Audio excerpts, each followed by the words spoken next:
Chapter 8. How to Remain Poor. Do not think of starting a business until an angel comes from heaven and gives you capital. How do they expect you to invest before you acquire millions of shillings? Even though more than half of the businesses in your town were started with little capital, you as a smart person can only start with millions.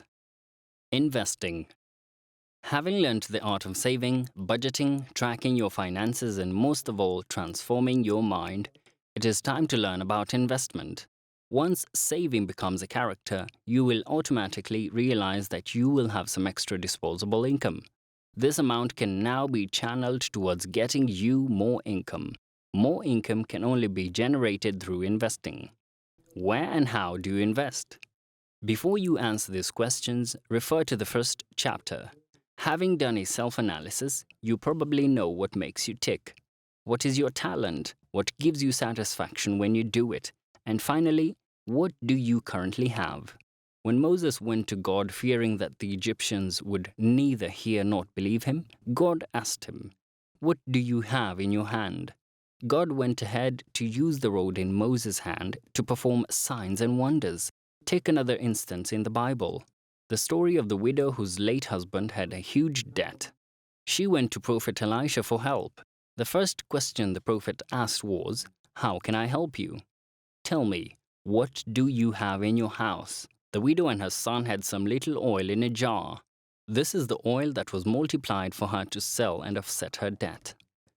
When it comes to investment, always ask yourself this question: what do I have? Talent or a certain skill set are tools that can be turned into investment opportunities. Additionally, a piece of land, a vehicle you rarely use, an animal, and even access to the internet, among others, could be used as investment opportunities. There are always opportunities around you. You just have to open your eyes and see what other people do not see. I was once watching a talk by Brian Tracy titled 10 Keys to Personal Power. One thing he said that caught my attention was that every day, each and every person gets up to 4 investment ideas. Bringing the ideas to life is what distinguishes those that make it from those that do not.